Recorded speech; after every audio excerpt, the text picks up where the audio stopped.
மறுபடியும் எல்லாருக்கும் வணக்கம். திருப்பி சந்திக்கிறதுல ரொம்ப ரொம்ப சந்தோஷம். நம்ம வந்து ரெண்டு டெஸ்ட்டாக எடுத்திருந்தேன். 5வது டெஸ்ட்டை கொஞ்சம் ஸ்பெஷல், எனக்கு ரொம்ப ஸ்பெஷல். நிறைய எமோஷனல் மூமெண்ட்ஸ் இருந்ததுனால கொஞ்சம் தள்ளி வச்சுருந்தேன்.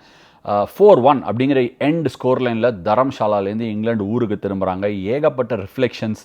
நம்ம ஒரு வேளை வந்து ரொம்ப கமிட் பண்ணிட்டோமா, இதுலேருந்து லெசன்ஸை நம்ம லேர்ன் பண்ணோம்னு ஸ்டோக் சொல்கிறது. பிரெண்டன் மெக்கலம் வந்து கொஞ்சம் நம்ம வந்து பேச்சை கம்மி பண்ணியிருக்கலாம் அப்படிங்கிற மாதிரி அவரே சொல்லியிருக்காரு.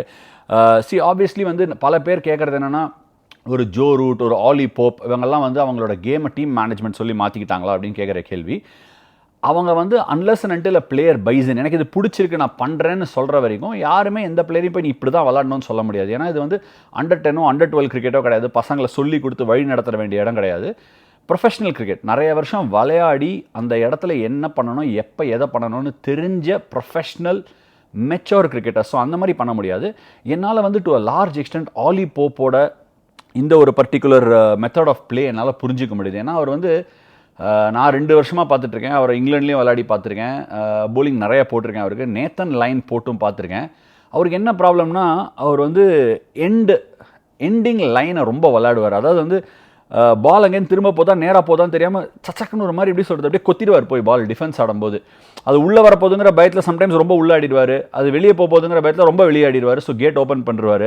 டிஃபென்ஸை ரொம்ப ஹார்டாக ஆடுவார். அதனால டிஃபென்ஸ் எவ்வளோ முடியுமோ தவிர்க்கணும், போலரை லெங்க்த்துலேருந்து டிஸ்டர்ப் பண்ணணும் அப்படிங்கிற ஒரு மனநிலையில் இருக்கிற பேட்ஸ்மேன். ஸோ கிளியராகவே எனக்கே 2 ஹாஃபாக தெரிஞ்சாங்க இங்கிலீஷ் பேட்ஸ்மேன். அது வந்து கிளியர் பிளானோட வந்த மாதிரி தான் இருந்தது. நம்ம நினைக்கிற மாதிரி ஒன்றும் சுத்தமாக கிடையாது. அவங்க வந்து கிராலி, பென் டக்கெட் என்ன டிசைட் பண்ணிட்டாங்க, பெரிய டிஃபென்ஸ் கிடையாது, அடிக்கணும். ஆலி இப்போ பெரிய டிஃபென்ஸ் கிடையாது. என்ன கிராலி என்ன பண்ணார், எனக்கு பெரிய டிஃபென்ஸ் கிடையாது, பெரிய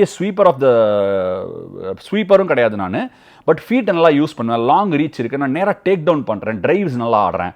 அது அவரோட கேம் பிளானு. அவர் அப்படி ஆடினதுனால லெங்க்த்தை ஷார்டன் பண்ண வச்சு கொஞ்சம் ஃபுல்லராகவோ ஆட் டைம்ஸ் வர வச்சு பென் டக்கெட் அதில் ஃபுல் அட்வான்டேஜ் கிராலியோட பேட்டிங்கில் அடைஞ்சது பென் டக்கெட் தான். எனக்கு தெரிஞ்சு ஜாக் கிராலி அவருக்கு இருக்கிற பொட்டென்ஷியலுக்கும் டேலண்ட்டுக்கும் will go on to become one of the finest பேட்ஸ்மேனுங்க. இஃப் ஹி டசன்ட், அதெல்லாம் எதில் வந்து எனக்கு போய் குவான்டிஃபை பண்ணுறதுன்னு எனக்கு தெரியல. Phenomenal cricketer. இன்னும் அவர் இங்கிலாண்டோட ஒயிட் பால் செட்டப்லலாம் பர்மனெண்ட்டாக இல்லைங்கிறது வந்து ரொம்ப ஆச்சரியமாக இருக்குது. சொல்லி மேட்டர் ஆஃப் டைம். பென் டக்கெட்டும் அவங்க ஒரு பெரிய அவங்க 2 பேரும் ஒரு ஓப்பனிங் பேரா they're going to hold on to the fort for quite a bit எனக்கு தோணுது. நல்ல ஸ்டேஜஸ் ஆஃப் தேர் கரியரில் இருக்காங்க. ஆலி போப் அந்த மாதிரி பண்ணது எனக்கு புரிஞ்சது. பட் நீங்கள் அதுக்கப்புறம் பார்த்தீங்கன்னா ஜோ ரூட் வந்து இந்த பேஸ்பாலோட எராவில் ஆஷஸில் கூட எவ்ரி புது நாள், அதாவது வந்து டே 3 மார்னிங் ஃபஸ்ட் ஓவர், டே 2 லஞ்ச், அது டீக்கு அப்புறம் அந்த ஃபஸ்ட்டு பால், இந்த மாதிரி என்ன பண்ணுறாரு, குபீர்னு உட்காந்து ஒரு கடார்முட்டார் ஷாட், ரிவர்ஸ் ஸ்கூப், தேர்ட் மேனில் 6 அடிச்சிருக்காரு. இது புதுசாக நடக்கிறது இல்லை. இங்கிலாண்டில் 6 அடிச்சிட்டாரு. அப்போல்லாம் கை தட்டின அந்த கை ஜஸ்பிரீத் பும்ராவை லேட்டாக அதை ஆடி ஸ்லிப்பில் அவுட் ஆனவுடனே ஜோ ரூட் இப்படி விளாடணுமா அப்படின்னு கேட்டு அவரையே ஒரு மாதிரி ஜோ ரூட்ரா நீ அப்படின்னு சொல்லி அவர் கடைசி 2 மேட்ச் அப்ரோச் மாற்றின உடனே நான் டிஃபென்ஸ் ஆடுறேன், நான் நார்மலாக ஜோ ரூட் மாதிரி ஆடுறேன் அப்படின்னு ஆடி பார்த்ததோட வேல்யூ ஃபினாமினல். அங்கே 100 ராஞ்சியில் second innings he got a decent ball இந்த செகண்ட் இன்னிங்ஸ். அதுக்கப்புறம் தரம்ஷாலாவில் ஒரு quality second innings 80. First innings வந்து அதுக்குள்ளே நான் போகிறேன். ஃபஸ்ட் இன்னிங்ஸ் வந்து அந்த particular spell to Joe Root and I think Bairstow Foakes நினைக்கிறேன். ஜடேஜாஸ் பெஸ்ட் ஸ்பெல் நான் பார்த்த வரைக்கும், one of the best spells. ஒரு விக்கெட் தான் எடுத்தார், ஜோ ரூட்டை டிஸ்மிஸ் பண்ணார். பட் கையிலேருந்து சும்மா குப்புன்னு வந்ததுங்க, வாய்ப்பே இல்லை. அந்த மாதிரி வரும்போதே தெரியும் இந்த ஸ்பின்னர் விக்கெட் எடுக்க போகிறாங்க இந்த ஸ்பெல் அப்படின்னு சொல்லிட்டு. விக்கெட் காலமாக பார்க்கும்போது 3 எடுக்கலை, 4 எடுக்கலை, 5 எடுக்கலைன்னு ரொம்ப நம்ம என்ன சொல்கிறது, இன்னும் ரொம்ப ஆவரேஜாக கிரிக்கெட்டை ஃபாலோ பண்ணுறோம் பல பேர். பட் அந்த spell one of the finest ஸ்பெல்ஸ்னு எத்தனை பேரால் அதை வந்து எடுத்து காமிச்சாதானே ஒரு சராசரி ஃபேனுக்கு புரியும். ஒரு எக்ஸ்பர்ட் வியூலேருந்து சரியாக வருதியா விக்கெட் வரப்போகுது அப்படிங்கிற சென்சேஷன் வந்து மிடான்லேருந்தே தெரியுது எனக்கு பார்க்கும்போது. அண்ட் இன்னொரு விஷயம் என்னென்னா, இந்த தரம்ஷாலா கிரவுண்டில் விளாடும்போது அந்த செட்டிங் மலையெல்லாம் சூப்பராக இருந்தது. ஒரு சின்ன கோரிக்கை வைக்க போகிறேன்னா, அதுக்கு முன்னாடி நான் அதோட செட்டிங்கை சொல்லிடுறேன் உங்களுக்கு. நம்ம வந்து கிளியராக வந்தோம், அங்கே ராஞ்சிலேருந்து வந்தோம். We knew the wicket is going to be different. ராஞ்சியில் முழங்காலுக்கு மேலே விக்கெட் எழும்பாது. தரம்ஷாலாவில் சூப்பர் பவுன்ஸ் இருக்கும், டீசென்ட் ஸ்பீட் இருக்கும். இந்த 100th டெஸ்ட்டுக்குள்ளே போகும்போது எனக்கு என்னென்னா, நானே கூட என்னோட ஸ்பீச்சில் சொல்லியிருப்பேன், நான் கொஞ்சம் முன்ன பின்ன ஷார்ட்டாக இருந்தாலும் எமோஷனல் பேலன்ஸ்லையோ இல்லை கேம் இன்டென்சிட்டிலையோ கொஞ்சம் எனக்காக மேனேஜ் பண்ணிக்கோங்க அப்படின்னு வந்து ஒரு கோரிக்கை எடுத்திருப்பேன். அது எதுக்குன்னா, இந்த மாதிரி ஒரு ஒரு என்ன சொல்கிறது, ஒரு அஃபெக்ஷன், ஒரு பாசம், ஒரு ஒரு என்னால் அதை எக்ஸ்பிளைனே பண்ண முடியல. மேட்ச்சுக்கு ஒரு 3-4 நாள் முன்னாடியிலேருந்து ஆரம்பித்து மேட்ச் அன்றைக்கி காலையில் நடந்த விஷயம் எல்லாமே ரொம்ப ஓவர்வெல்மிங்காக இருந்தது. ஸோ எப்படி நம்ம மனநிலை இருக்கும் அப்படிங்கிறத வந்து என்னால் கேஜ் பண்ணிக்க முடியல. இன் ஆஸ் மச் அஸ் நான் சொன்னேன் எனக்கு எமோஷ்னலாக பெருசாக எஃபெக்ட் இல்லைனாலும் பட் சில பேர் நம்ம கிரிக்கெட் உதாரணத்துக்கு நான் சொல்கிறேனே இந்த கேம்குள்ளே போகும்போது என்ன சொன்னாங்கன்னா நம்மள 100th டெஸ்ட்டு போகிறோம், நிறைய பேச்சு அடிப்படுது. ஆனால் மேட்ச்சுக்குள்ளே போகும்போது என்ன சொன்னாங்கன்னா ஸ்னோ வரப்போகுது, ஸ்லீட் வரப்போகுது, மேட்ச் நடக்குமான்னு தெரில ஃபஸ்ட் டே அப்படின்னு நினச்சேன். பாடுறா நம்ம வாழ்க்கையில் மேலே கீழே போகிறோம், டப்புக்கு திருப்பி ஒரு மேலே வந்து திருப்பி 100th டெஸ்ட் ஆரம்பிக்கும் போது மேட்ச் நடக்குமா நடக்காதுன்னு பார்க்க நாங்கள் போய் லேண்ட் ஆகிறோம். லேண்ட் ஆன அன்றைக்கி அப்படி ஒரு வெதர், ஃபஸ்ட் நாளும் செகண்ட் நாளும் ப்ராக்டிஸ் கேன்சல்டு. ஒரு நாள் கொஞ்சம் அப்படியே ஃபீல்டிங் நெட்டு பண்ணோம், அடுத்த நாள் அப்படியே லைட் ப்ராக்டிஸ் இருக்கும், ஆப்ஷனல் ப்ராக்டிஸ், மேட்ச்குள்ளே போயிட்டோம். ஆனால் ஒரு ராகுல் பாயோட ஸ்பீச்சை பற்றி நான் ரொம்ப டுவெல் பண்ணியிருந்தேன். But Rohit's got of honour. அவர் என்ன சொன்னார்னா என்கிட்ட வந்துட்டு நீ அவசரப்பட்டு முந்திரி கொட்ட மாதிரி முன்னாடி போயிடாதரா, உனக்காக நான் பிளான் பண்ணியிருக்கேன் அப்படின்னாரு. என்ன பண்ணோம் அப்படின்னா நீ உள்ளே போய்ட்டு ஒரு ஒரு வாக் எடுத்துகிட்டு வா ட்ரெஸ்ஸிங் ரூமில் அப்படின்னாரு. என்னோ சின்ன குழந்தைய சர்ப்ரைஸ் பண்ணுற மாதிரி எனக்கு ஒரு ஃபீலிங் வந்து அப்படி உள்ளே போயிட்டு வந்தேன். பார்த்தா காட் ஆஃப் ஆனர் நிறுத்தி வச்சுருந்தாங்க. அதுக்குள்ளே குறுக்கால் நடந்து போனேன். ரொம்ப ஒரு இன்ட்ரெஸ்டிங் மூமெண்ட். ஏன்னா எல்லா நின்றுந்த பசங்க எல்லாருமே அதை ரெக்கக்னைஸ் பண்ணி வேல்யூ பண்ணி சிராஜ் எஸ்பெஷலி அவன் வந்து உங்களுக்கு அந்த 100 அடிச்சும்போது நிறைய பேர் மனசில் அது எப்படி இன்னொருத்தரோட சக்ஸஸை கொண்டாடினா இருப்பாருங்க அப்படின்னு அது ஒரு பெரிய விஷயமாச்சு. பட் சிராஜ் வந்து கன்சிஸ்டண்ட்டாக என்னென்னா அவனுக்கு வேலையே வந்து எனக்கு கிண்டல் பண்ணுறது தான். விக்கெட் எடுத்தால் கமால்கா போலரே பையா அப்படின்னு சும்மா, அதாவது எப்படின்னா அவனுக்கும் சூர்யாவுக்கும் ஒரு டீம் இருக்குது, சூரியகுமார் யாதவும் சிராஜும் 2 பேரும் சேர்ந்து எங்கிட்ட வந்துடுவாங்க. வந்து அது எப்படி சொல்கிறது, ஒரு பாசம் கலந்த கிண்டல்னு சொல்லலாம். அவங்க கிண்டல் தான் பண்ணுறாங்க, நான் பாராட்டுறாங்க. அது வந்து ஒரு சூப்பரான ஒரு என்ன சொல்கிறது, ஒரு ஃபேஸட்டாக நான் ரொம்ப என்ஜாய் பண்ணுறேன். சம்டைம்ஸ் நம்மளை கிண்டல் பண்ணும்போது வருத்தமாக இருக்கும். அவங்க கிண்டல் பண்ணும்போது அந்த மாதிரிலாம் நான் பல பேருக்கு நான் இப்போ யாராவது எனக்கு கிண்டல் பண்ணாங்கன்னா பெருசாக நான் வருத்தப்படுற கேரக்டர் கிடையாது, அதை தாண்டிட்டேன். அது முன்னாடிலாம் கொஞ்சம் அப்படியே இதுவாக இருக்கும். பட் கிண்டலுங்கிறது என்ன, அது ஒரு வே ஆஃப் கம்யூனிகேஷன், அது ஒரு வே ஆஃப் என்ன சொல்கிறது, ஒரு பாண்டிங்னு கூட நான் எடுத்துப்பேன். அவன் சூர்யா இல்லைனா சிராஜ் டேக் ஓவர் பண்ணிப்பார், சிராஜ் இல்லைனா சூர்யா டேக் ஓவர் பண்ணிப்பார். 2 பேர் இருந்தால் எபாபாபா. ஸோ சிராஜ் வந்து விஷ் பண்ணி அவர் இப்படி எனக்கு ஏதோ கவசம் மரலாம் போட்டார். நல்லா இருந்துச்சு. Very very good moment, overwhelming all in all. அதுக்கப்புறமா வந்து நான் வந்து ரொம்ப இந்த சீரீஸ் ஆரம்பித்த உடனே 100வது டெஸ்ட்டு அந்த பேக்கெலாம் ஃபஸ்ட்டு மேட்ச் ஹைதராபாத்தில் சோறாக இருந்துச்சுன்னா ஐயோ 100வது டெஸ்ட்டுக்கு போய் சேருவோமா அந்த சீரீஸ் அப்படின்னு ஒரு சின்ன ஒரு தயக்கம், ஒரு பயம் எல்லாம் இருந்தது. ஆனால் வந்து இந்த லாஸ்ட் டெஸ்ட்டு தரம்சாலாவில் போட்டபோது எனக்கு ஒரு சின்ன ஒரு வருத்தம் என்னென்னா அவ்வளோ தூரம் வந்து ட்ராவல் பண்ணோமே நம்ம அப்பா அம்மா அப்படின்னு வந்து இந்த 2வது 3வது டெஸ்ட்டுக்கு அப்புறமா கொஞ்சம் வந்து ஒரு சின்ன ஒரு யோஜனை இருந்தது. ஏன்னா தரம்சாலா போகிறதுங்கிறது வந்து ரொம்ப தூரம். எங்கள் அப்பாலாம் வந்து ஃப்ளைட் எடுத்து அவர் வந்து டெல்லி வந்துட்டு டெல்லியிலேருந்து இன்னொரு ஃப்ளைட்டு மாறி நடந்து கிடந்து இந்த டிரான்சிட்லாம் பிடிப்பாரா, ரொம்ப கஷ்டம். அவர் தனியாக வருது. ஏன்னா யூஸ்வலாக அம்மாவோட வந்தாருன்னா அவர் வந்து அது வேறு விஷயம், அம்மா கொஞ்சம் எல்லாத்தையும் பார்த்துப்பாங்க. அப்பா வந்து அந்தளவுக்கு எனக்கு ஒரு சின்ன ஒரு இது. அண்டு அவர் வந்து சொல்லிட்டாரு, நான் என் ஒய்ஃபுக்கு உடம்பு சரியில்லை, நீ வந்து உன் ஒய்ஃபையும் குழந்தைங்கள நான் அமுச்சு வச்சிடுறேன், முன்னாடி அவங்க முதல்ல போட்டால் அதுக்கப்புறம் நான் வரேன் அப்படின்னா. இன்னும் பயம் வந்துருச்சு எனக்கு. ஸோ ஃபோன் பண்ணி எங்கள் அங்கிள் கிட்ட நீங்கள் ட்ராவல் பண்ணுங்கள், ஏன்னா அவர்கிட்ட நான் சொல்லலை இந்த அவார்டை வந்து அவர் கையால் அவர்கிட்டேருந்து அவர் வாங்கணும் அப்படிங்கிறது வந்து எனக்கு ஒரு ஆசையாக இருந்தது. ஏன்னா அவருக்கு அது வாழ்க்கையில் ஒரு ரொம்ப பெரிய மூமெண்ட்டாக இருக்கும். நிறைய பேர் அவர் வந்து பேசியிருந்தார் கூட மேட்ச்சுக்கு முன்னாடிலாம், இது என் வாழ்க்கையிலே பெரிய மூமெண்ட்டு அப்படின்னு சொல்லி ஒரு ட்ரிபியூட் வீடியோ மாதிரி இந்தியன் டீமில் பண்ணியிருந்தாங்க. அதில் அவர் பேசியிருந்தார். ஒரு சின்ன வருத்தம், அவர் வர முடியலன்னு சொல்லிட்டாரு கடைசியில், டிக்கெட்லாம் கேன்சல் பண்ண முடியாதா போயிடுச்சு. பட் ஆனால் வந்து எனக்கு புரிஞ்சிடுச்சு. அவர் என்ன சொன்னார்னா, நான் வந்து அங்கே எனக்கு உடம்பு சரியில்லாமல் போயிட்டு இல்லை வீட்டில் அம்மாவுக்கு ஒரு மாதிரி கஷ்டம் இருந்துச்சுன்னா அது ஒன்றை தான் வந்து பாதிக்கும், ஸோ அதனால் நான் வரலை, தப்பாக நினச்சிக்காத அப்படின்னாரு. பட் நீ கூட எந்த அவார்டு எந்த பால் இருந்தாலும் எடுத்துன்னு வந்துடுறான்னு சொல்கிற ஆள் அவர் தான். பட் எங்கள் அப்பாவால் வந்து வாங்க முடியலங்கிறது ஒரு சின்ன ஒரு வருத்தம். But it's okay, all in all it's fine. அதுக்கப்புறமா அந்த 100வது கேப் வந்து ராகுல் பாய் கொடுத்து முடிச்சதுக்கப்புறம் சடனாக என்ன, அதுக்கு முன்னாடி அன்றைக்கி மார்னிங் வந்து ரஜத் பத்திதாருக்கு வந்து ஏதோ ஒரு கடைசி நிமிஷத்தில் அடிபட்டு தேவ்தத் டெபியூ பண்ணுற மாதிரி போயிடுச்சு. நான் தேவ்தத்துக்கு கேப் கொடுத்தேன். எனக்கு ரொம்ப சந்தோஷமாக இருந்தது. ஏன்னா தேவ்தத் படிக்கல் வந்து ஒரு 8-10 மாதத்தில் அவுட்ஸ்டாண்டிங் பிளேயராக இருக்கார். இது வந்து எப்படி எக்ஸ்பிளைன் பண்ணுறதுன்னு எனக்கு தெரியல. ராஜஸ்தான் ராயல்ஸில் ஒரு 2 வருஷமாக பார்த்துருக்கேன். ஆனால் அந்த ஏஜில் அந்த ஒரு 20 to 25, 26க்குள்ளே அந்த பிளேயருக்கு அந்த சடன் ஸ்பர்ட் எப்போ வரும்னு சொல்ல முடியாது. பட் அது வந்து தேவ்தத் படிக்கலுக்கு சடனாக வந்திருக்கு. ஒரு 8-10 மாதத்தில் அவர் ஃபஸ்ட் கிளாஸ் கிரிக்கெட் ஆடுறதையும் பார்க்குறேன். எல்லாமே ஒரு வே இஸ் டீலிங், ஒரு மெச்சூரிட்டி. அவர் என்ன பண்ணுவார்னா வந்து அவர் ரொம்ப ஒரு சில்ட் அவுட் கேரக்டர். எனக்கு ரொம்ப பிடிச்ச விஷயம் என்னென்னா, மேட்ச் எல்லாம் வந்து முடிஞ்சிடும். ஆர்ஆரில் இருக்கும்போது மேட்ச் தோத்துட்டோம், அவர் சரியாக பண்ணல, அதெல்லாம் ஒன்றும் யோசிக்க மாட்டார்.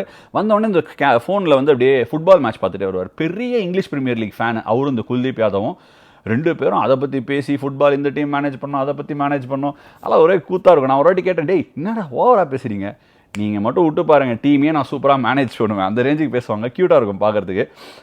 Anyway coming back to cricket. இந்த மேட்ச்சுக்குள்ளே போகிறதுக்கு முன்னாடி இன்னொரு நிறைய நான் சொல்லணும்னு நினச்சிருக்கேன். வெளிநாட்டிலேருந்து வர நிறைய டீம்ஸ் வந்து என்ன பண்ணுவாங்கன்னா, இந்தியாவில் டாஸ் ரொம்ப குரூஷியலுங்க. Correct, toss crucial. ஆனால் நம்ம நல்லா விளாட்றதும் குரூஷியல். அது பகீர்னு தெரியாது எனக்கு மட்டும்தான். ஒரு பாலராக வந்து ரன் எவ்வளோ முக்கியம் போர்டில் அப்படிங்கிறது எனக்கு தெரியும். ஒரு 2016-17 வந்து நியூசிலாந்து ஒரு டூர் வருவாங்க. அப்போ current spin bowling coach of England அவர் நியூசிலாண்டுக்கு விளையாண்டார், ஜீதன் பட்டேல், ஆஃப் ஸ்பின்னர். அவர் அந்த சீரிஸ் முடிச்சுட்டு போகும்போது ஒரு ப்ரெஸ் கான்ஃபரன்ஸில் முடிச்சுட்டோ இல்லை மிடில்லையோ சொன்னார், இந்தியாவில் வந்து ஃபஸ்ட்டு பவுலிங் போட்டு 2 விக்கெட் 3 விக்கெட் எடுக்கலாம், ஆனால் டாஸ் ஜெயிச்சு ஃபஸ்ட்டு பேட்டிங் ஆனால் செகண்ட் பேட்டிங் ஆனால் விக்கெட் எடுக்கிறது இன்னும் ஈஸி அப்படிங்கிறது அவங்க மனசில் என்னவோ போய் சேர்ந்துரு. ஏன்னா விக்கெட் கொஞ்சம் டிட்டீரியேட் ஆகுது. Yes, occasionally it does, but ஆனால் எப்போவுமே ஆகாது. அது நிறைய மைண்டில் ப்ளே ஆகுது அப்படின்னு ஒரு ஃபீலிங். ஏன்னா another சீரீஸ் வேர் 2016-2017 ஞாபகம் இருக்குது. நம்ம வந்து ஆல்மோஸ்ட் பாதி மேட்ச் எல்லா மேட்ச் 5 டெஸ்ட் 4 டெஸ்ட் ஆனோம்னு நினைக்கிறேன். இப்போ 5 அதில் 4 டெஸ்ட்டு டாஸ் தோத்துட்டோம்னு நினைக்கிறேன். இந்த தடவை 3 டெஸ்ட்டு டாஸ் தோத்துட்டோம். வைசாகில் ஜெயித்தோம். அப்புறமா வந்து இல்லையே, வைசாகில் மட்டும்தான் ஜெயிச்சோமா? ஹைதராபாத்தில் அவங்க ஜெயிச்சாங்க. ராஜ்கோட்டில் ஜெயித்தோம். ராஜ்கோட்டில் ஜெயிச்சு ஒரு 30-3 ஆகி அங்கேருந்து ரெக்கவர் ஆனோம். ஸோ another சீரீஸ் ஒரு டாஸ் தோற்று ஹைதராபாத்தில் மேட்ச் தோற்றோம் for that free innings of Chandimal. But அதை தவிர 3 டாஸ் தோற்றும் we were able to really keep ourselves in the game. Of course we had our challenging moments. நம்ம நிறைய ப்ரெஷர் போட்டாங்க, அதெல்லாம் வந்து ஓகே. பட் வந்து எனக்கு இந்த பர்டிகுலர் மேட்சை பற்றி ரெண்டு மூணு விஷயங்கள் சொல்லணும். அதில் ஃபஸ்ட்டு வந்து நான் சொல்ல ஆசைப்படுறது வந்து குல்தீப் யாதவோட 5 இந்த ஃபர்ஸ்ட் இன்னிங்ஸ். பல பேர் வந்து சோஷியல் மீடியாவில் இன்றைக்கும் பேசுகிறது எப்படின்னா, இந்தியாவில் விக்கெட் எடுத்தே ஆகணும். First day of a test match, unless it is a really bad pitch, wicket எடுக்கிறது ஒரு ஸ்பின்னருக்கு அவ்வளோ ஈஸிலாம் கிடையாது. ஜஸ்ட் அது என்னோ கிவன் கிராண்டடாக நம்ம நிறைய தடவை நினச்சிக்கிறோம். அண்ட் அவரோட ஸ்பெல் அந்த first day morning change the entire course of the match and rightly so awarded man of the match. நான் 9 விக்கெட் எடுத்திருக்கேன், அவர் 7 விக்கெட் எடுத்த சம்திங் அந்த மாதிரி ஒரு ஏதோ பேச்சு பார்த்தேன். But it is ridiculous. ஏன்னா கான்டெக்ஸ்ட்டில் பார்க்கணும். இந்த மாதிரி தான் பல முறை அவார்ட்ஸ் கொடுக்கணும், ஒரு இம்பாக்டை ஜட்ஜ் பண்ணணும்னு நான் எப்போவுமே சொல்லியிருக்கேன். அண்ட் அதை பார்க்குறதுக்கு ஃபார் அ சேஞ்ச் ரொம்ப சந்தோஷமாக இருந்தது. யாரோட முடிவாக இருந்தாலும் அந்த முடிவு வந்து ரொம்ப பாராட்டத்தக்க விஷயம். அண்ட் அவரோட 5 எனக்கு ரொம்ப பிடிச்ச விஷயம் என்னன்னா, பென் டகெட் ஒரு ஷாட் ஆனார். அவர் வந்து பேர் ஸ்டோக் ஒரு நல்ல இது போட்டார். பென் ஸ்டோக்ஸை சூப்பராக செட்டப் பண்ணார். பென் ஸ்டோக்ஸ் அவரை சுத்தமாக பிக் பண்ணல, கூகுளியா லெக் ஸ்பின்னான்னு பிக்கே பண்ணல, அதில் மாட்டிக்கிட்டாரு. பட் ஜாக் கிராலியோட அந்த ஒரு டிஸ்மிஸல் வந்து சரியான டிஸ்மிஸல். அது என்னென்னா, இன் மெனி வேஸ் வந்து அதுக்கு ஒரு ஓவர் முன்னாடி பார்த்தீங்கன்னா அந்த கவர்ஸுக்கும் மிட் ஆஃபுக்கும் நடுவில் ஒரு கேப் காமிச்சிருப்பாங்க. அதில் வந்து ஓங்கி டிரைவ் வச்சு ஒரு 4 எடுப்பார். அண்ட் கிராலி நல்ல ஃப்ளோவில் இருப்பார். அந்த கேப்பை ஷட் பண்ணாமல் அப்படியே வச்சுட்டு இருந்தாங்க. அந்த கேப் வழியாக திருப்பி இன்னும் கொஞ்சம் அதை மேக் பண்ணி போனார். அந்த கேட்டில் பூந்து பால் போயிடுச்சு. இதை தான் நான் போன எபிசோட்லேயும் சொல்லியிருந்தேன். அந்த மாதிரி ஷாட் ஆடுறது ஹை ரிஸ்க். அவர் 4-5 பவுண்டரி அடிச்சிட்டாரு. உடனே என்ன சொல்லுவாங்கன்னா, கொஞ்சம் ஃபுல்லராக போட்டாங்க. ஃபுல்லராக போடல, அவர் அந்த ரீச் யூஸ் பண்ணி எக்ஸ்டெண்ட் பண்ணுறாரு, ஷார்ட்டில் ரிஸ்க் எடுக்கிறாரு. அந்த மாதிரி ரிஸ்க் எடுக்கும்போது பூந்து போயிடும். ஜாக் கிராலியோட 60, 70, 50 கண்ணுக்கு மணிமணியாக இருந்த அந்த நாக்கெல்லாம் 100ஆக மாறாததுக்கு ஒரே விஷயம், ஒரே காரணம் இதுதான். அதுக்கு ஏன்னா இதை நான் டெஸ்ட் கிரிக்கெட் விளையாடுறதில்ல, எனி ஃபார்ம் ஆஃப் கிரிக்கெட், அதாவது எஸ்பெஷலி மோர்ஸோ டெஸ்ட் கிரிக்கெட்டு, இந்த ரன்வேல ஏரோப்ளேன் போகிற மாதிரி ஆட முடியாது டெஸ்ட் கிரிக்கெட். ரன்வேல ஏரோப்ளேன் பார்த்தீங்கன்னா ஸ்பீடு பிடிக்கும், அப்படியே ஏற்றின்னு போய் டேக் ஆஃப் ஆயிரும். அதே மாதிரி பல ஹைவேஸில் வந்து எனக்கு சம்டைம்ஸ் அது தோணும், ஒருவேளை டிரைவிங்னால ஆகுமோன்னு. இங்கிலாந்துலலாம் நான் நிறைய டிரைவ் பண்ணுவேன் வண்டி. ஹைவேலாம் யாரும் குறுக்க வர மாட்டாங்க, ஒரே லேனில் நீங்கள் பிடிச்சிட்டு போயிட்டே இருக்கலாம். ஓவர்டேக் லெஃப்ட்டில் பண்ணவே மாட்டாங்க. நம்ம ஊரில் அதாவது ஓவர்டேக் லெஃப்ட்டில் பண்ணுறது சரின்னு சொல்லலை, ஒரு டிரைவிங் டிசிப்ளின் இருக்கும். ஒரு வண்டிக்கு இவ்வளோ தூரம் தள்ளி வச்சுருவாங்க. ரொம்ப அன்எக்ஸ்பெக்டட் திங்ஸ் அவங்க எதிர்பார்க்கவே மாட்டாங்க. அன்எக்ஸ்பெக்டடாக எங்கேயா பூந்துட்டிங்கன்னா ஒன்று இடிச்சிருவாங்க, இல்லை ஓங்கி ஹார்ன் அடிச்சிருவாங்க. ஹானே விட மாட்டேன். எனக்கு அதனால தான் ஒரு வேளை அங்கேருந்து அவங்க இந்தியாவுக்கு வந்து இந்தியாவோட டிரைவிங் ஸ்டைலை பார்க்காதனால கன்ஃபியூஸ் ஆகிடுவாங்களோன்னு எனக்கு தோணும். இந்தியாவில் டிரைவிங் நீங்கள் அப்படி பண்ணவே முடியாது. குறுக்க கண்டிப்பாக ஒருத்தன் வருவான், அதுக்கு நீங்கள் எப்போவுமே பிளான்டாக இருக்கணும். அண்ட் இந்தியாவில் வந்து டிராஃபிக் ஜாமில் நிறைய நீங்கள் ஓட்டுவீங்க. ஃபோர்த் கியர்லேயே போயிட்டு இருக்க முடியாது. 5th கியர் டாப் கியரில் ஃபஸ்ட் கியர் வரணும், 5th கியர்லேருந்து first gear, second gear, third கியர்னு மாறி போகணும். இப்போ ஆட்டோமேட்டிக் வண்டி வந்துருச்சு. என்ன தான் ஆட்டோமேட்டிக் வண்டி வந்தாலும் ஆக்சிலரேட்டரில் ஒரு கால், பிரேக்கில் ஒரு கால் வச்சு தான் ஓட்டுறோம். அவங்க வந்து அந்த கான்செப்டே ஆட்டோமேட்டிக் கார் தான், ஆனால் பிரேக்கில் பெருசாக கால் வைக்க மாட்டாங்க, அப்படியே போயிட்டே இருப்பாங்க. ஏன்னா எல்லாருமே ஒரு அலைண்டாக போவாங்க. டெஸ்ட் மேட்ச்சில் மட்டும் அவர் அந்த மொமெண்டம் கிடச்சி ரன் அடிச்சுட்டு, அதாவது இந்த பேஸ்பாலுங்கிறது என்ன, நம்ம மேலே ப்ரெஷரை ட்ரான்ஸ்ஃபர் பண்ணுறது.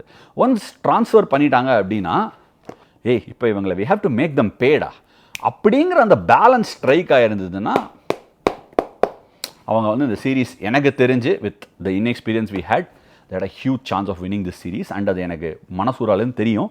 ஹவவர் அவங்களுக்கு என்ன ஆகிடுச்சு, இந்த சீரீஸ்க்கு வரதுக்கு முன்னாடி ஓரளவுக்கு சக்ஸஸ் பார்த்துட்டாங்க. ஆஷஸில் கூட ஆஸ்திரேலியாவை வந்து பின்தங்கிட்டாங்க, 2-0 பின்தங்கி பின்னாடி வந்தாங்க. ஸோ அவங்க வந்து நம்ம இதாண்டா மெத்தட் அப்படின்னு உறுதியாக இருந்திருப்பாங்க. பாகிஸ்தான் போனாங்க, அவங்கள பொழந்துட்டு வந்தாங்க. ஸோ திருப்பி ஒரு எடுத்துக்காட்டாக அமைஞ்சிருக்கும். பட் இந்த சீரீஸ் லாஸ் அவர் பென் ஸ்டோக்ஸ் சொன்ன மாதிரி கொஞ்சம் ரிஃப்ளெக்ட் பண்ணி இதில் லேர்னிங்ஸ் எடுத்து பேஸ்பால் அப்படியே இன்கார்பரேட் பண்ணாங்கன்னா I think this method has a future. பல பேர் நம்ம இன்னைக்கு கிண்டல் பண்ணலாம் அதை பற்றி. பட் என்னை பொறுத்த வரைக்கும் Bazball put us under immense pressure. And அதுலேருந்து கற்றுக்கிட்டு கொஞ்சம் பேலன்ஸ் அவங்க அதாவது டெஸ்ட் கிரிக்கெட்டோ any form of cricket team 11 பேர் கொண்ட ஒரு டீமு, அதில் எல்லாரும் அந்த ரைட் பேலன்ஸை பிடிச்சி அட்லீஸ்ட் ஒரு 7-8 பேர் பிடிச்சாங்கன்னா then they will be a real challenge. நான் முன்னாடியே அடுத்து கிராலியை பற்றி எக்ஸ்டென்சிவாக பேசிட்டேன். ஸோ அடுத்து நான் பேச ஆசைப்படுறது வந்து ஜடேஜாவோட அந்த ஸ்பெல் அந்த first morning again after lunch நினைக்கிறேன். கையிலேருந்து வேற மாதிரி வந்துச்சுங்க, போடும்போதே தெரியுது. இன்ஃபேக்ட் வந்து இப்போ தான் அந்த கோரிக்கையை வைக்கணும்னு ஆசைப்பட்றேன். எல்லா கிரவுண்ட்லேயும் ஸ்பான்சர்ஷிப் ஹோர்டிங்ஸ் இருக்கும், பார்த்துருப்பீங்க நீங்கள். அந்த கீழே வந்து அந்த எல்இடி போர்டிங்ஸ் மாதிரி இருக்கும், அந்த எல்இடி போர்ட்ஸ் இருக்கும். அதில் சம்டைம்ஸ் அது எந்த ஹைட்டில் இருக்குன்னா நம்ம இடுப்பு ஹைட்டில் இருக்கும். அதில் அந்த லோ லெவலில் பால் மிஸ் ஆகாது. அண்ட் அதுக்கப்புறம் இன்ஸ்டேடியா ஸ்பான்சர்ஷிப் பண்ணுவாங்க. அது வந்து அந்த ஸ்டாண்ட்ஸில் மேல் பகுதியில் போட்டிருப்பாங்க, கொஞ்சம் போட்டிருப்பாங்க. எல்லா கிரவுண்ட்லேயுமே அந்த ஸ்டாண்ட்லாம் கொஞ்சம் எலிவேட்டடாக இருக்கும். தரம்சாலாவில் ஸ்டாண்டோட அந்த ரெயிலிங்ஸ்லாம் கீழே இருக்குது. இந்த போர்டு முடிஞ்சோடனே இந்த ரெயிலிங் ஆரம்பிச்சது. ஸோ அங்கேயும் ஒரு ஸ்பான்சர்ஷிப் போர்டிங், நிறையா சிகப்பு கலர் போர்டிங். நான் மிடானில் நின்றுட்டு இருந்தேன். அவர் சூப்பர் ஸ்பெல் கோத்ரூ பண்ணிட்டு இருக்காரு. கொஞ்சம் ஹாஃப்வே நின்றுட்டு இருக்கேன். பேர்ஸ்டோ அடிச்சார் மிட் ஆஃப் மேலே. பேட் இப்படி போச்சு. அதை தேடி இப்படி பார்த்துக்கிட்டே இருந்தேன். பால் எங்கேயும் இங்கெங்கேயும் வந்து என் சைடில் ரைட்டில் விழுந்துருச்சு. சுத்தமாக தெரியல. த்ரூ த கேம் பல பேர் பாலை மிஸ் பண்ணாங்க. ஆண்டர்சனுக்கு ஒரு ஸ்வீப் வந்தது, ஐ திங்க் சர்ஃப்ராஸ் அடிச்சதுன்னு நினைக்கிறேன். லெஃப்ட்டில் போச்சு, ரைட்டில் ஓடின்னு இருந்தார். நிறைய இன்டர்நேஷ்னல் கிரவுண்ட்ஸில் என்ன ஆகும்னா க்ரௌடு ஒரு மாதிரி டீப்பாக இருந்துச்சுன்னா அந்த ரெஃபரன்ஸ் பாயிண்ட் இல்லாமல் மிஸ் பண்ணுவாங்க அக்கேஷ்னலாக. பட் இந்த கிரவுண்டில் literally every ball was a miss. And இந்த மாதிரி லோ லெவலில் இன்ஸ்டேடியா பண்ணும்போது சம்டைம்ஸ் இந்த இன்ஸ்டேடியா ஒர்க் ஸ்பான்சர்ஷிப்ஸ் பண்ணுறவங்க வந்து கிரிக்கெட்டை பற்றி யோசிக்கிறவங்க கிடையாது. அவங்க வந்து டெய்லி வேலை செஞ்சுட்டு போகிறவங்க. ஒரு ஹேண்ட் ஹோல்டிங் கைடன்ஸ் இருந்து இது பிளேயருக்குன்னு டெஃபினட்டாக பண்ணணும்னு நான் ஃபீல் பண்ணேன். Very small thing but definitely can be done. இது ஒரு சின்ன கோரிக்கைன்னு முதல்ல சொன்னதை ஃபீல் பண்ணிட்டேன். அண்ட் நெக்ஸ்ட் ரோஹித் அண்ட் கில்லோட பேட்டிங். கில் எவர் சின்ஸ் அந்த வைசாகில் ஒரு ட்ரபிள் டைம்ஸ் போயிட்டு ராஜ்கோட்டில் அந்த 92 அடிச்சதுக்கப்புறமா அவர் வந்து வேறு லெவலில் போயிட்டார். He went into a different gear. I already said he matured as a கிரிக்கெட்டர்னு. இந்த மேட்சை 100 ஃபார் த டேக்கிங். அது கில்லுங்கிறதுனால சொல்கிறேன். பாவம் 100 அடிச்சுட்டு I think he got a decent ball from Anderson. And on that note congratulations to Jimmy Anderson. 700 wickets. Himalaya சாதனை, சாதாரண விஷயம் கிடையாது. More so that is a fast bowler, இன்னும் பெரிய சாதனை. So congratulations to anyway. அடுத்து நான் பேசணும்னு நினச்சது வந்து ரோஹித்தோட 100. ரோஹித் என்ன பண்ணார், 100 அடித்தது ஒன்று, 50 ராஞ்சியில் அடித்தார் செகண்ட் இன்னிங்ஸ். பட் ரோஹித் வந்து 3rd and 4th டெஸ்ட்லேருந்து ஹார்ட்லியோட சீரீஸை மாற்றிட்டார். ஹார்ட்லியோட சீரீஸ் நிறைய பேர் என்னோட சீரீஸ் ஆஃப் அப்படின்வாங்க. ஹார்ட்லியோட சீரீஸ் கான்ட்ராஸ்டிங். ஃபஸ்ட்டில் நல்லா ஆரம்பித்தார், பின்னாடி மொத்தமாக ஸ்டீம் போயிடுச்சு. அதுக்கு ஒரு மிகப்பெரிய காரணம் வந்து ரோஹித் சர்மா. ஏன்னா ஹார்ட்லியோட லைன் வந்து மிடில் அண்ட் லெக் ஸ்டம்பில் இருந்தது. அவரோட பேட்டிங்கோட இன்டென்ட் அண்ட் அவரோட டாக்டிக்ஸ் எல்லாத்தையும் மாற்றினா அவர் லெக் சைடில் மட்டும் ரன் அடிச்சுட்டே இருந்தார். He kept scoring through the leg side. And அவரோட போலிங் ரிதமே ஸ்பாயில் ஆகிடுச்சு. கிட்டத்தட்ட ஐ திங்க் அவர் வைசாக் டெஸ்ட் முடிஞ்சு போகும்போதே 15-16 விக்கெட் எடுத்துட்டாருன்னு நினைக்கிறேன். அதுக்கப்புறம் for the rest of the series அவர் வந்து 5-6 விக்கெட் எடுத்திருக்காரு. He finished with 21. Leading wicket taker for over 2-3 test இருந்தார். வைசாக்லேருந்து ஆரம்பிச்சு ராஜ்கோட் வரைக்கும் அவர் தான் லீடிங் விக்கெட் டேக்கராக இருந்தார். ராஞ்சி வரைக்கும் அவர் தான் லீடிங் விக்கெட் டேக்கராக இருந்தார். But it's series of contrasting halves. ஆனால் அது நடக்கும். இந்த 5 test match series. It's Simbu சொல்லுவார்ல, இந்த ரேஸில் முதல்ல யார் போகிறாங்கிறது முக்கியம் இல்லை, கடைசியில் லாஸ்ட்டில் யார் ஃபஸ்ட்டு வராங்கிறது தான் முக்கியம். அந்த மாதிரி லாஸ்ட்டில் இந்த மாதிரி ரேஸில் ஃபஸ்ட்டு வரதுக்கு mental resolve, mental aptitude, physical ability, repetition of overs, understanding the tactics for every single surface and batsman. And ஒரு பேட்ஸ்மேன் எப்படி அவங்க கேம் பிளே மாற்றுறாங்க, அவங்கள நம்ம எப்படி நெயில் பண்ணணும் going in to the series. ஒரு 10 இன்னிங்ஸ் இருக்குது அப்படிங்கிறது எல்லாமே. But it's first series. So great raps for Hartley. What I saw is amazing. லீச்சோட ஒரு மிஸ்ஸை அவர் வெரி ரீசனபிளாக ரீப்ளேஸ் பண்ணி பேட்டிங்கும் சூப்பராக ஆனார். And a word and note on Shoaib Bashir. Looks a talent. அவருக்கு ஒரு வித்தியாசமான ஆங்கிள் இருக்குது. பொதுவாக ஆஃப் ஸ்பின்னர்ஸ்னால் நல்லா வந்து வெளில ட்ரிஃப்ட் கிடைக்கும். இவருக்கு in drift into the right handers கிடைக்குது. இஃப் தெர் இஸ் ப்ரொக்ரெஷன், புதுசாக கற்றுக்கிட்டு அவரால் மற்ற விஷயங்கள்லாம் பண்ண முடியுது. கொஞ்சம் ஓவர் ஸ்பின் போட முடியுது, அரவுண்டாக வர முடியுது, வெளியே ட்ரிஃப்ட் பண்ண முடியுது, அண்டர் கட்டரை போட முடியுது. அதெல்லாம் பண்ணால் வெரி யங். அண்ட் அவர் சமர்செட் ஆடுறாருன்னு நினைக்கிறேன். சமர்செட் ஜென்ரலாக is a good place for spinners. So I see நல்லா பண்ணுவார் நான் நினைக்கிறேன். அந்த ப்ரொக்ரெஷன் கரெக்டாக இருந்துச்சுன்னா he'll be a very very good asset for England. All in all ஒரு க்ளோஷர் பண்ணிடலாம் அப்படின்னு ஃபீல் பண்ணுறேன். இந்த சீரீஸை பொறுத்தவரைக்கும் ஒரு க்ளோஷர் என்ன அப்படின்னா, இந்த சொன்னல பயங்கரமான ப்ரெஷரில் போட்டாங்க. ரேஸில் முதல்ல யார் போகிறாங்கிறது முக்கியம் இல்லை, அந்த முதல் இடத்த தக்க வச்சுக்கிறது ரொம்ப ரொம்ப முக்கியம்.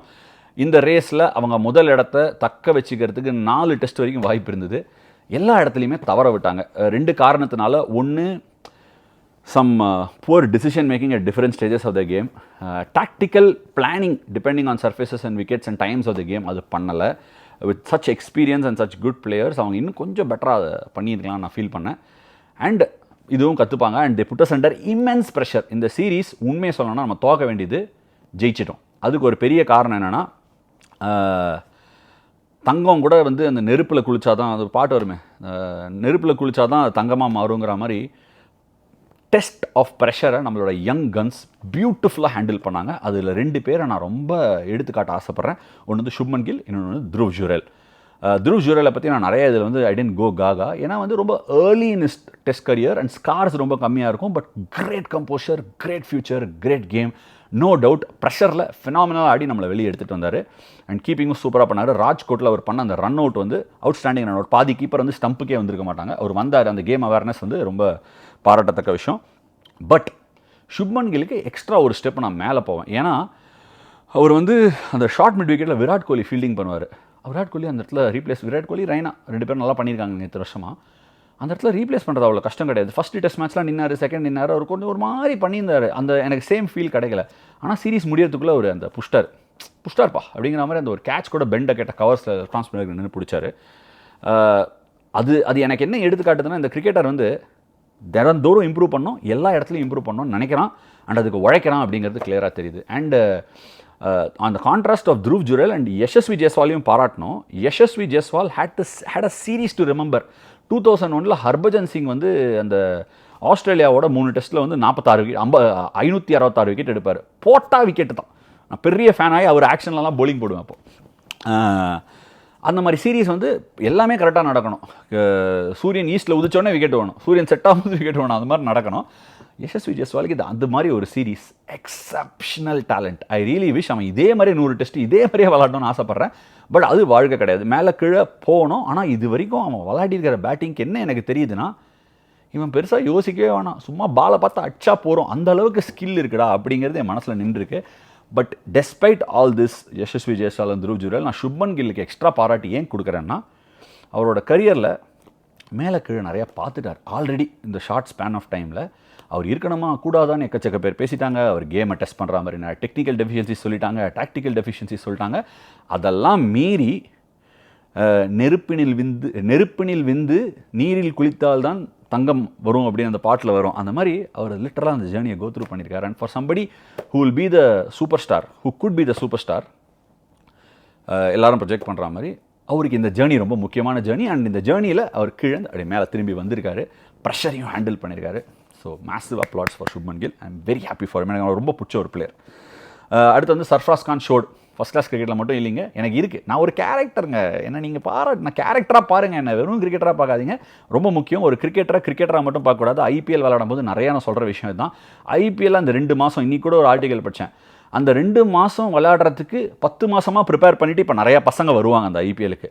ஆனால் 10 மாதமாக கிரிக்கெட்டை விளையாடிட்டு சில பேர், நான் ஆளுங்களை சொல்ல, நிறைய பேர் இந்தியன் கிரிக்கெட்டுக்கு 10 மாதம் அந்த ட்ரெட்மில்ல இருந்து ஹோட்டலுக்கு ட்ராவல் பண்ணி ஊராக போய் கிரிக்கெட் விளையாடி டயர்டாகி இந்த 2 மாதம் டோர்னமெண்ட்டுக்கு வரவங்க இருப்பாங்க. ஸோ இவங்க 2 பேரையுமே எப்போவுமே ஒப்பிட்டு பார்க்காதீங்க.